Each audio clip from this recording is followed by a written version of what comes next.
नमस्कार, मी दिनकर शिंदे. आपण पाहताय डीएस न्यूज. तुमचं मत माझं मत मध्ये आपलं स्वागत. मित्रांनो, महत्वाचा मुद्दा मी आपल्यासोबत घेऊन आलो आणि तो म्हणजे असा आहे की राज्यामध्ये आणि देशामध्ये भारतीय जनता पार्टी ही सत्तेत आहे. पंतप्रधान नरेंद्र मोदी तिसऱ्यांदा पुन्हा त्यांनी शपथ घेतलेली आहे आणि महाराष्ट्रामध्ये देवेंद्र फडणवीस यांनी 5 वर्ष मुख्यमंत्री काम केल्यानंतर मधले 2.5 वर्ष ते विरोधी पक्षनेते राहिले आणि आता परत एकदा 2.5 वर्षापासून ते राज्याचे उपमुख्यमंत्री आणि गृहमंत्री आहेत.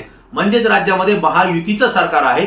महायुतीनं आपले आमदार सांभाळण्याची भूमिका या 2.5 वर्षामध्ये घेतलेली आहे. कोट्यवधीचा निधी आपल्या आमदारांच्या मतदारसंघामध्ये देण्याचा प्रयत्न सुद्धा महायुतीने केलेला आहे आणि विशेष म्हणजे एवढं सत्तास्थान, एवढं सत्ता केंद्र सोबत असताना सुद्धा महायुतीचे, विशेषतः भारतीय जनता पार्टीचे अनेक आमदार, अनेक पदाधिकारी हे भारतीय जनता पार्टीला सोडून इतर पक्षामध्ये प्रवेश करताना आपल्याला पाहायला मिळत आहेत. हे विशेष बाब महाराष्ट्रामध्ये आहे. परंतु आजचा मला महत्वाचा मुद्दा सांगायचा आहे. महायुती सत्तेत असताना विद्यमान 2 आमदारांना निवडणुकीतून आऊट झालेले, निवडणूक न लढण्याचा निर्णय त्यांनी जाहीर केलेला आहे. ही खळबळजनक माहिती तुम्हाला या डीएस न्यूजच्या माध्यमातून मी या ठिकाणी देतोय. महायुतीमध्ये आजची जर परिस्थिती पाहिली तर महायुतीकडून आपल्याला उमेदवारी मिळावी यासाठी रांगा लागतील अशी परिस्थिती होईल असं सगळ्या महाराष्ट्रातल्या राजकीय पक्षाला आणि मतदारांना सुद्धा वाटत होतं, राजकीय विश्लेषकांना वाटत होतं आणि मीडियातले पत्रकार हे तर सातत्यानं सांगत होते की भारतीय जनता पार्टी असेल, एकनाथराव शिंदे यांची शिवसेना असेल किंवा अजित पवार यांची राष्ट्रवादी असेल, या तिन्ही पक्षाकडे उमेदवारी मागण्यासाठी रांगा लागतील. कारण महायुती सत्तेत आलेली आहे आणि भारतीय जनता पार्टीचं सरकार केंद्रात आहे. अशा वेळेला पुन्हा एकदा महायुतीची सत्ता महाराष्ट्रात येईल अशी अपेक्षा आहे आणि त्यामुळं या तिन्ही पक्षाकडे उमेदवारी मागण्यासाठी रांगा लागतील असं वाटलं होतं. पण महाराष्ट्रातलं चित्र सगळं उलट पाहायला मिळतंय. उद्धव ठाकरे यांच्या पाठीशी सहानुभूती मोठी लाट या ठिकाणी अजूनही ती कायम असल्याचं चित्र पाहायला मिळतंय. त्यासोबत शरद पवार यांची सुद्धा सहानुभूतीची लाट महाराष्ट्रामध्ये आजही कायम दिसते आणि काँग्रेसने तर लोकसभेमध्ये जास्तीत जास्त खासदार निवडून आणून महाराष्ट्रातला नंबर 1 चा पक्ष झाल्याचं त्या ठिकाणी सिद्ध करून दाखवलंय. अशा स्थितीमध्ये राष्ट्रवादी काँग्रेस शरद पवार यांच्याकडे सुद्धा अनेक नेत्यांची इनकमिंग सुरू झालेली आहे आणि शिवसेना उद्धव ठाकरे यांच्या पक्षाकडे सुद्धा अनेक पक्षातले नेते हे त्या ठिकाणी प्रवेश करताना आपल्याला पाहायला मिळत आहेत. आजची स्थिती जर पाहिली तर महायुतीकडे रांगा लागण्याऐवजी महाविकास आघाडीकडे रांगा लागतायत हे सुद्धा चित्र महाराष्ट्रात दिसतंय.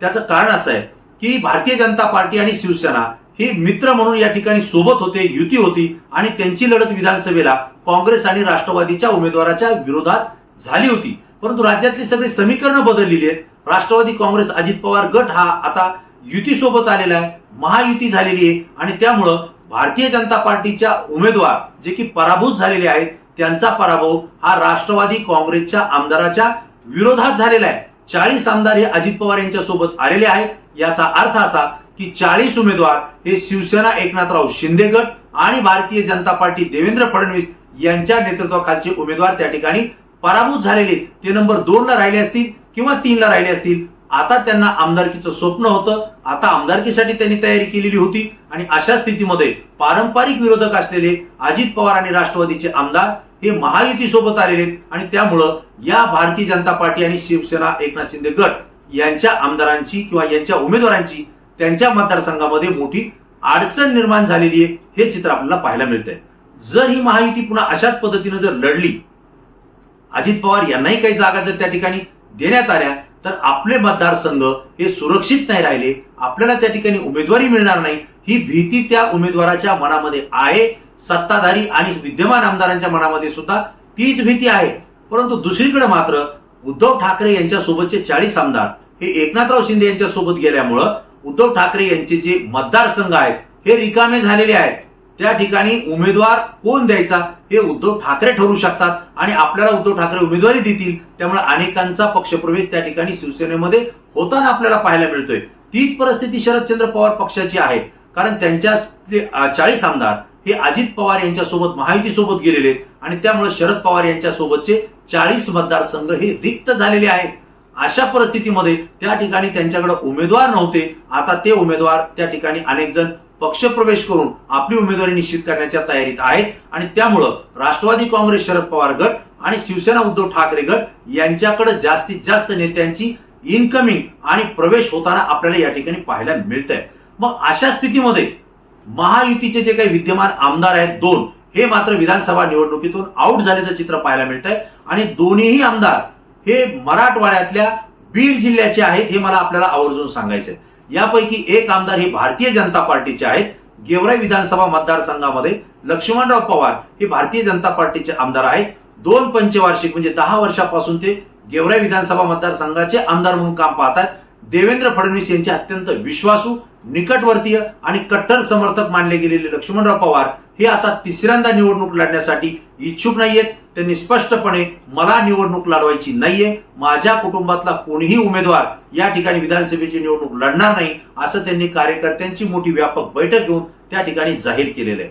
लक्ष्मणराव पवार हे नेमकं का लढणार नाही याचं कारण विचारल्यानंतर त्यांनी स्पष्टपणे सांगितलं, एक तर माझी तब्येत बरोबर नाही हे तर आहेच, परंतु बीड जिल्ह्याचे पालकमंत्री जे की राष्ट्रवादी काँग्रेस अजित पवार गटाचे आहेत, धनंजय मुंडे हे या ठिकाणी विकास निधीमध्ये अडचण आणतायत, विकास कामामध्ये अडथळा आणतायत आणि भारतीय जनता पार्टीचा असल्या कारणानं, ते राष्ट्रवादी काँग्रेसचे असल्या कारणानं प्रत्येक कामामध्ये ते हस्तक्षेप करतायत आणि या ठिकाणचा भारतीय जनता पार्टीचा आमदार म्हणून माझ्यासाठी आलेला विकास निधी, तालुक्यासाठी आलेला विकास निधी त्यामध्ये खोडा घालून ते राष्ट्रवादीच्या विद्यमान त्या ठिकाणी कार्यकर्ते किंवा नेत्यांच्या सोबत तो निधी देण्याचा प्रयत्न त्या ठिकाणी करतायत। एकही काम माझं होत नाहीये, कुठला अधिकारी मला बदलायचा असेल तर तो सुद्धा मी बदलू शकत नाहीये, अशी स्थिती पालकमंत्र्यांनी निर्माण केलेली आहे, अशी त्यांनी धनंजय मुंडे यांच्या विरोधात नाराजी व्यक्त केली आहे। आणि दुसरं म्हणजे भारतीय जनता पार्टीच्या वरिष्ठ नेत्या असलेल्या पंकजाताई मुंडे ज्या की आता विधान परिषदेवर गेलेल्या आहेत, भारतीय जनता पार्टीच्या राष्ट्रीय सरचिटणीस आहेत, त्यांच्या सुद्धा विरोधात लक्ष्मणराव पवार भारतीय जनता पार्टीचे आमदार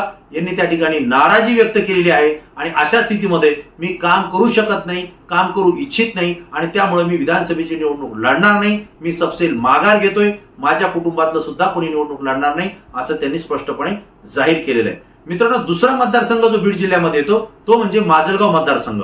या ठिकाणी विद्यमान आमदार प्रकाशराव सोळंके हे अजित पवार राष्ट्रवादी गटाचे आहेत, जे एकत्रित राष्ट्रवादी काँग्रेस असताना शरद पवारांचे अत्यंत विश्वासू मानले गेले होते, अत्यंत कट्टर समर्थक मानले गेले होते, परंतु ते अजित पवार यांच्या गटासोबत गेलेले आहेत आणि त्या ठिकाणी गेल्यानंतर माजलगाव मतदारसंघामध्ये त्यांच्या विरोधात सुद्धा त्या ठिकाणी वातावरण निर्माण झालेलं आहे। वास्तविक पाहता त्यांचे वडील सुंदरराव सोळंके हे महाराष्ट्राचे उपमुख्यमंत्री म्हणून त्या ठिकाणी राहिलेले आहेत। अनेक कारखाने असतील, शिक्षण संस्था असतील, बाजार समिती असतील, हे पूर्ण त्यांच्या ताब्यात आहे। अशा परिस्थितीमध्ये जो काही मतदार आहे तो त्यांच्या विरोधात जाताना माजलगावमध्ये पाहायला आपल्याला मिळतंय।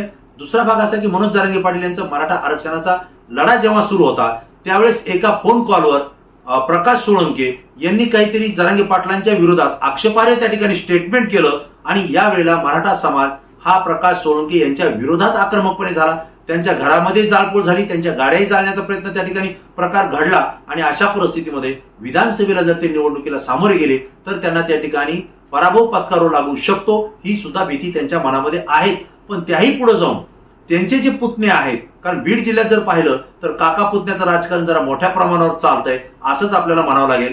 माजलगावमध्ये प्रकाश सोळंके यांचे पुतणे जे की जयसिंग सोळंके, धैर्यशील काका सोळंके यांचे चिरंजीव आहेत, ते युवा नेते आहेत, अनेक वर्षापासून ते काम करतायत, जिल्हा परिषद सदस्य आणि सभापती म्हणून सुद्धा त्यांनी काम केलेलं आहे आणि त्यांची सुद्धा लोकप्रियता आहे।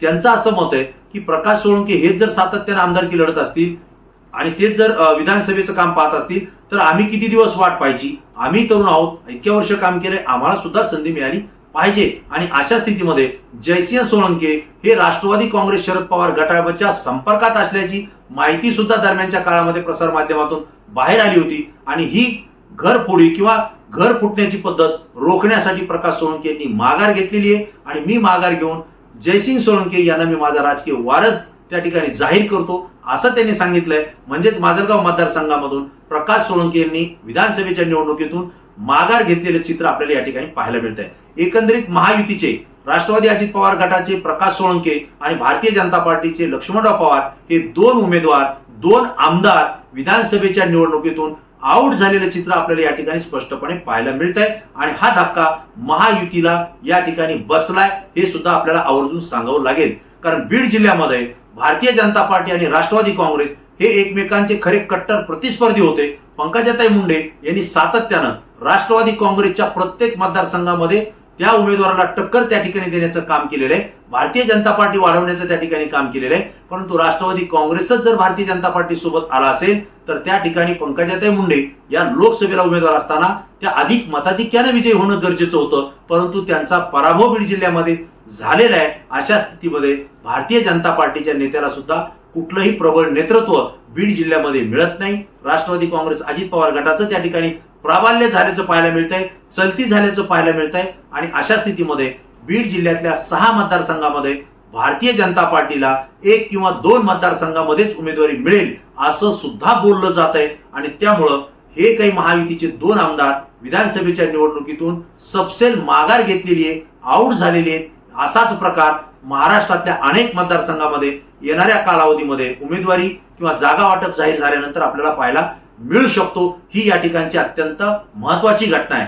ना देवेंद्र फडणवीस लक्ष्मण पवार यांना थांबवू शकले, ना अजित पवार हे प्रकाश सोळंकेंना त्या ठिकाणी थांबवू शकले. अशी स्थिती बीड जिल्ह्यातल्या या मतदारसंघामध्ये आपल्याला पाहायला मिळते. मित्रांनो, एकंदरीत हे चित्र जर पाहिलं तर महायुतीला विधानसभेच्या निवडणुकीमध्ये चांगले दिवस येतील असं काही या ठिकाणी दिसत नाहीये. कदाचित याचे दणक्यावर दणके विधानसभा निवडणुकीपर्यंत पाहायला मिळतील असं चित्र या ठिकाणी मला तरी पाहायला मिळतंय. तुम्हाला काय वाटतंय? तुमची प्रतिक्रिया तात्काळ द्या, कारण तुमची प्रतिक्रिया आमच्यासाठी अत्यंत महत्वाची आहे, कारण ती संपूर्ण महाराष्ट्रातून असते आणि ती अत्यंत अभ्यासपूर्ण असते. या येणाऱ्या विधानसभेच्या निवडणुकीमध्ये भारतीय जनता पार्टी आणि महायुतीला अशाच पद्धतीनं दणक्यावर दणके बसतील का, याचं उत्तर मला तुमच्याकडून अपेक्षित आहे. मित्रांनो, जाता जाता पुन्हा एक विनंती करेल की हा जर व्हिडिओ, ही माहिती जर तुम्हाला आवडली असेल तर आपल्या जास्तीत जास्त मित्रांना ती शेअर करा, व्हायरल करा. आपल्या प्रतिक्रिया आणि लाईक सुद्धा द्यायला विसरू नका. ही विनंती आपल्याला या ठिकाणी करतो आणि पुन्हा नवीन विषय, नवीन मुद्दा घेऊन आपल्या समोर येईल. तोपर्यंत धन्यवाद.